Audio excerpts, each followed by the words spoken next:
हर इंसान के अंदर एक जिंदगी होती है जो वो जी रहा है और एक जिंदगी होती है जो वो जी सकता था।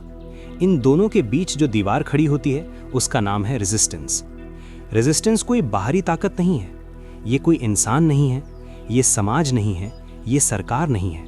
रेजिस्टेंस हम खुद हैं। जब भी हम अपने दिल की आवाज़ सुनते हैं, जब भी हमें लगता है कि हमें कुछ लिखना चाहिए, कुछ बनाना चाहिए, कुछ नया शुरू करना चाहिए, तभी रेजिस्टेंस जन्म लेती है। रेजिस्टेंस सबसे पहले डर बनकर आती है। ये डर समझदार लगता है, ये लॉजिकल लगता है, ये हमें समझाती है कि अभी सही समय नहीं है। रेजिस्टेंस कहती है अभी पैसे नहीं हैं, अभी फैमिली रिस्पॉन्सिबिलिटी है, अभी एक्सपीरियंस कम है, अभी लोग मजाक उड़ाएंगे। रेजिस्टेंस कभी सीधे नहीं कहती कि काम मत करो, वो कहती है कल कर लेना।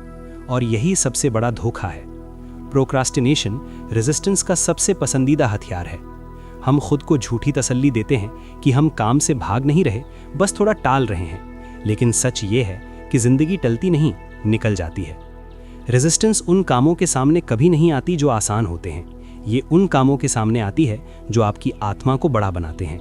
अगर आपको किसी काम से बहुत ज़्यादा डर लग रहा है तो समझ जाइए वही काम आपकी कॉलिंग है। रेजिस्टेंस आपको बिजी बनाए रखेगी, आपको उलझाएगी, आपको ड्रामा देगी, आपको विक्टिम बनाएगी, क्योंकि जब तक आप उलझे रहेंगे आप असली काम नहीं करेंगे। रेजिस्टेंस हर इंसान में होती है, ग्रेट राइटर्स में भी, सक्सेसफुल एंटरप्रेन्योर्स में भी। डिफरेंस सिर्फ इतना है कि कुछ लोग रोज इससे लड़ते हैं और कुछ हार मान लेते हैं। इस किताब का सबसे पावरफुल कॉन्सेप्ट है टर्न प्रो। प्रोफेशनल होना किसी डिग्री या पैसे का नाम नहीं है। प्रोफेशनल होना एक माइंडसेट है। एमेचर वो होता है जो इंस्पिरेशन का इंतजार करता है। प्रोफेशनल वो होता है जो तय समय पर बैठता है। एमेचर कहता है आज मूड नहीं है, आज मन नहीं कर रहा, आज एनर्जी कम है। प्रोफेशनल कहता है आज काम करना है। प्रोफेशनल जानता है कि मूड काम करने से बनता है, काम मूड से नहीं बनता। प्रोफेशनल एक्सक्यूजेस नहीं ढूंढता, वो रिस्पॉन्सिबिलिटी लेता है। प्रोफेशनल को ये फर्क नहीं पड़ता कि आज का काम अच्छा है या बुरा, उसे फर्क पड़ता है कि आज उसने काम किया या नहीं। एमेचर खुद को क्रिएटिव मानकर खुश हो जाता है। प्रोफेशनल रोज प्रैक्टिस करके क्रिएटिव बनता है। प्रोफेशनल अपने काम को पर्सनल ईगो से अलग रखता है। अगर काम फेल होता है तो वो खुद को फेल नहीं मानता।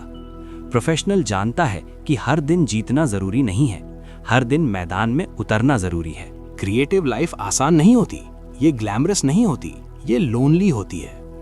प्रोफेशनल को रिजेक्शन झेलना आता है, क्रिटिसिज्म झेलना आता है, खुद पर डाउट झेलना आता है। प्रोफेशनल जानता है कि ये पेन टेम्परेरी है, लेकिन रिग्रेट परमानेंट होता है।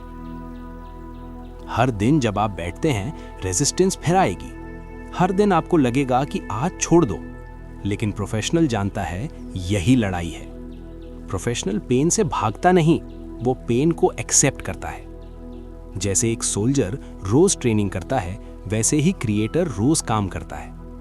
आपको अकेलापन महसूस होगा, लोग आपको समझ नहीं पाएंगे, सपोर्ट कम मिलेगा, लेकिन यही रास्ता है। काम करने से पहले कॉन्फिडेंस नहीं आता, काम करने से कॉन्फिडेंस बनता है। जब आप रोज डिसिप्लिन के साथ काम करते हैं तो एक समय ऐसा आता है जब चीजें बदलने लगती हैं।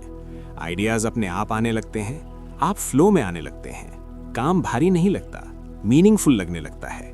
लेखक इसे म्यूज कहता है, कोई इसे ईश्वर कहता है, कोई हायर सेल्फ कहता है। लेकिन ये तभी आता है जब आप रोज बैठते हैं। आपका काम फेमस हो या ना हो, सक्सेसफुल हो या ना हो, ये सेकेंडरी है। प्राइमरी ये है कि आप अपने भीतर की आवाज को मारते नहीं। जब आप काम करते हैं आप एस्केप नहीं करते, आप डिस्ट्रैक्शंस में नहीं जीते, आप जिंदा महसूस करते हैं। यही असली आज़ादी है। अगर आप आज भी वही जिंदगी जी रहे हैं जो आपने मजबूरी में चुनी थी, और वो जिंदगी नहीं जी रहे जिसका सपना आपने देखा था, तो समझ लीजिए रेजिस्टेंस जीत रही है। लेकिन अच्छी खबर यह है कि रेजिस्टेंस को हराया जा सकता है। आज, अभी, इसी पल बस बैठिए और काम शुरू कीजिए, डर के साथ, शक के साथ, अकेलेपन के साथ, क्योंकि यही रास्ता आपको आप तक वापस ले जाएगा।